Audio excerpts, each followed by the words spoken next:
નમસ્કાર ખેડૂત મિત્રો, મારું નામ છે લિકેશ પટેલ અને આપણી યુટ્યુબ ચેનલ છે ખેતીની વાત મારું ગુજરાત. આપણી દુકાનનું નામ છે મિત્રો હિન્દુસ્તાન એગ્રો 6 કાલાવડ, પ્રોપર કાલાવડ, તાલુકો કાલાવડ, જિલ્લો જામનગર. આપણું એડ્રેસ છે બેંક ઓફ ઇન્ડિયાની નીચે પેટ્રોલ પંપ વાળી શેરી, જૂનું માર્કેટિંગ યાર્ડ, કાલાવડ. તારીખ થઈ છે આજે મિત્રો 24/6/2024. ચર્ચાનો વિષય એ છે કે ભાઈ ચોમાસું હવે જે છે દિવસે દિવસે નજીક આવી રહ્યું છે, તો ખેડૂત મિત્રો માટે ખૂબ ખુશીના સમાચાર ગણી શકાય. બીજા નંબરમાં કે ભાઈ વાવેતર વધુ પ્રમાણમાં તો કે મગફળીના પાકના વાવેતર થાય છે લગભગ આ બાજુના બધા વિસ્તારોની વાત કરીએ તો એની અંદર અત્યારે શું કાળજી રાખવાની, તો કે ભાઈ બીજ માવજત કરવું ખૂબ જ અગત્યનું છે. તો આપણે એના વિશે થોડીક ડિટેલમાં માહિતી આપશું. વિડીયો છેલ્લે સુધી જોજો અને ચેનલમાં નવા હોય તો ચેનલને સબસ્ક્રાઇબ કરી દેજો અને બીજા ગ્રુપમાં શેર કરજો, જેથી કરીને ખેતીલક્ષી માહિતી વિડીયોના માધ્યમથી ખેડૂત મિત્રોને મળતી રહે. મિત્રો આપણે વાત કરીએ છીએ કે ભાઈ પાયા ખાતરની આપણે ભલામણ કરી હતી. ભાઈ પાયાની અંદર આપણે એનપીકે છે અથવા ડીએપી છે કે અથવા એસએસપી આપી શકો છો, સાથે રૂટમેક્સ અલ્ટ્રા એટલે કે માઇક્રોરાજા આપી દેવાનું છે. બરાબર છે, માઇક્રોરાજા આપી શકો છો. આના પરિણામ પણ તમને પાયાની અંદર ખૂબ સારા મળશે. વાત કરીએ ભાઈ બીજ માવજતની, તો બીજ માવજત કરવી છે તો શું કરવું, તો કે ભાઈ કવર કોમ્બો, ડોક્ટર પ્લાન્ટ પ્રોટેક્શનનો આવે છે કવર કોમ્બો. કવર કોમ્બો વસ્તુ એવી છે કે આની અંદર 2 કન્ટેન આવી જાય છે, 2 બોટલ અલગ અલગ આવી જાય છે. એકની અંદર 48% ઇમિડા આવી જાય છે અને બીજું કાર્બોક્સિન આવી જાય છે અને જે છે એ થાયરમ આવી જાય છે. 2 વસ્તુ આવી જાય છે. 40 ml નો ડોઝ છે. કવચની અંદર આવી જાય છે 48% ઇમિડા અને આની અંદર આવે છે કુંડલની અંદર આવી જાય છે કાર્બોક્સિન 17.5% અને થાયરમ 17.5%. બંનેનું કોમ્બિનેશન આવી જાય છે, એટલે કે આ મુંડા માટે, તરકીડી, કૃમિ, ઉદય પ્રકારની જીવાત માટે અને આ જે છે ફૂગનાશકનું કામ કરે છે. અત્યારે ઉકસુકના પ્રશ્નો જોવા મળી રહ્યા છે. જેને આગોતરા વાવેતર કર્યા છે મગફળીના, એને જેને સીડ ટ્રીટમેન્ટ નથી કરી, બીજ માવજત નથી કરી અને અત્યારે સુકારાના પ્રશ્નો જોવા મળી રહ્યા છે. તો આપણે ચોમાસાનું વાવેતર કરવું છે તો સારામાં સારી ગુણવત્તાયુક્ત જો તમે બીજ માવજત કરી છે તો શરૂઆતની 45 દિવસની શરૂઆતની અવસ્થામાં તમારે એની અંદર રોગનો સામનો નહીં કરવો પડે અથવા વૃદ્ધિ વિકાસમાં અન્ય કોઈ પણ ખાતર કે પોષણ આપી અને એમાં અલગથી ખર્ચ કરવો નહીં પડે. અત્યારે પરિસ્થિતિ એવી છે, ઘણા બધા મિત્રોએ પટ નથી માર્યું, વાવેતર કરી દીધા છે, તો વૃદ્ધિ વિકાસ તો અટકી જ ગયો છે પણ સુકારા પણ એની અંદર જોવા મળી રહ્યા છે. તો ખાસ ખેડૂત મિત્રોને ભલામણ છે, અંગત સલાહ છે કે ભાઈ સારી ક્વોલિટીનું કોઈ પણ લેજો. એવું નથી કે ભાઈ તમને કોઈ ખાલી કવર કોમ્બો જ રક્ષણ આપે છે. ઘણી બધી કંપનીના ઘણા બધા ફૂગનાશકો આવે છે, મુંડાના આવે છે, પણ સારું બીજ માવજત કરેલું હશે તો તમારે આ પ્રશ્ન નહીં રહે. સારું અને સસ્તું 2 વસ્તુ છે. પછી વધારે સારું કરવા જઈએ તો 400 રૂપિયાનો ખર્ચો મને થાય છે, એટલે આપણે એવો નથી કરો. હું ખેડૂત દીકરો છું, મને ખબર છે કે ભાઈ અત્યારથી પાયામાંથી આપણે બધું નાયક કરીએ અને ખર્ચો કર્યા કરીએ તો ખેડૂત વાહે કાંઈ વધે નહીં. એટલે કે સારું પરિણામ આપતું હોય અને સારા રિઝલ્ટ હોય આવી વસ્તુનો આપણે ઉપયોગ કરવાની ભલામણ કરીએ. મને 180 રૂપિયાનો ખર્ચો થાય 2 વસ્તુનો થઈને.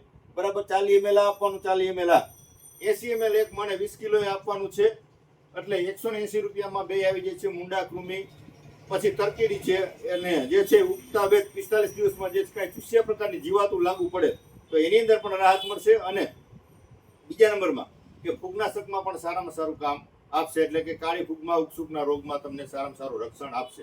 એટલે ખાસ પટ માર્યો છે તો 45 દિવસ સુધી તમારે 40 થી 45 દિવસ સુધી દવાનો છંટકાવ નહીં કરવો પડે. નહીં તો અત્યારે પંપ ચાલુ થઈ ગયા છે ઘણી જગ્યાએ, અને મેં ભલામણ કરી છે કે ભાઈ 40 દિવસ સુધી તમારે કોઈ જાતનો ખર્ચો કરવાનો નથી.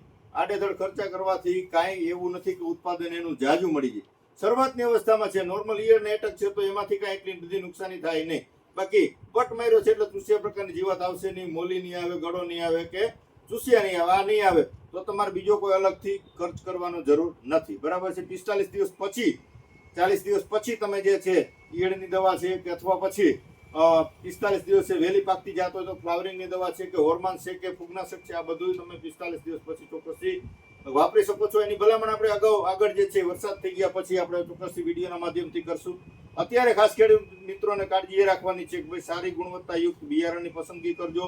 નવું છે લઈ જાઓ ને 3 ગણા ભાવ લઈ લઈએ, આવી ખાલી લોભામણી જાહેરાતો આપીને માલ વેચી જતા હોય આવા પાસેથી કોઈ જાતની ખરીદી નહીં કરવાની. આપણી જે છે આપણે યુનિવર્સિટી લગભગ વિસ્તારોમાં બધાના જિલ્લાવાઇઝ ઘણી જગ્યાએ લાગુ પડતી હોય, ખેતી નિયામકશ્રીની કચેરી હોય છે અથવા જે છે જુનાગઢ યુનિવર્સિટી છે કે એવી રીતે અલગ અલગ જે કાંઈ વિસ્તારોની યુનિવર્સિટી છે એના દ્વારા સંશોધિત જે નવી જાતો આવતી એના ઉપર ભરોસો કરીને ચોક્કસથી તમે વાવેતર કરી શકો છો, જેના થકી તમને એના સારામાં સારા પરિણામ મળે.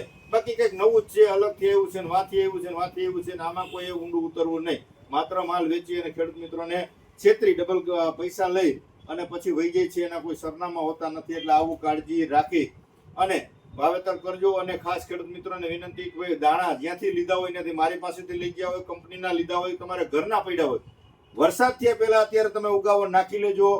અને જો એની અંદર તમારે 70% ઉગી જાય, 10 માંથી 7 દાણા ઉગી જાય તો વાવેતર કરવા લાયક ગણજો. બાકી જમીનમાં ડાયરેક્ટ વાવી દેશો અને પછી જે પાછળથી ઉગવાના પ્રશ્ન આવશે તો તમારું વર્ષ ફેલ ગણી શકાય. પછી તમે પાછળથી શું વાવેતર કરવું, શું ન કરવું, લેટ થાય, ઘણા બધા પ્રશ્નો થાય. આવું ન થાય એની ખાસ કાળજી રાખજો. મારી પાસેથી લઈ ગયા હોય તો પણ, કે તમે ગમે ત્યાંથી લીધું હોય, કોઈ પણ બાચકું હોય કે બોક્સ હોય, કોઈ પણ તોડી અને તમારે 20 દાણા વાવી દેવાના છે, એમાંથી 15-16 ઉગી જાય એટલે વાવેતર કરવા લાયક ગણી શકાય છે. વાવેતર જમીનમાં કરી દીધા પછી કોઈના ઉગવાના પ્રશ્ન આવ્યા તો એની કંપની કે હું કોઈ જવાબદારી લેતું નથી, કેમ કે ન ઉગવાના કારણો ઘણા હોય છે. પણ અત્યારે જે કાંઈ પ્રશ્ન હોય, ન ઉગે તો તમે બદલી શકો છો. મારી પાસેથી લઈ ગયા હોય તો મારી પાસે બદલી જવાનું છે, તૂટેલું બાચકું હોય તો પાછું દઈ જવાનું છે. પણ અત્યારે જમીનમાં વાવેતર કરી દીધા પછીની કોઈ જાતની જવાબદારી નથી. એટલે ખેડૂત મિત્રો ખાસ કાળજી રાખવાની છે. એમાં આપણે થોડીક જે છે ધ્યાન દઈ અને આ પ્રકારનું કર્યું છે તો આપણે છેતરાવાનો વારો નહીં આવે, કે જે છે એ વર્ષ ફેલ ન જાય એની ખાસ કાળજી રાખીને અત્યારે કોથળાની અંદર ઉગાવો નાખી દેવાનું છે.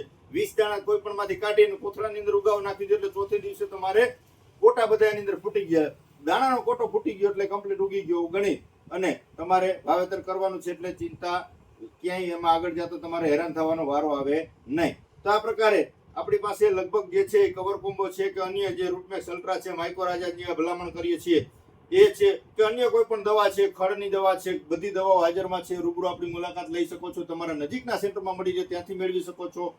વિશેષ કઈ માહિતીની જરૂરત પડે 9925454050 મારો મોબાઈલ નંબર છે. ગમે ત્યારે ફોન કરીને અચૂકથી માહિતી મેળવી શકો છો.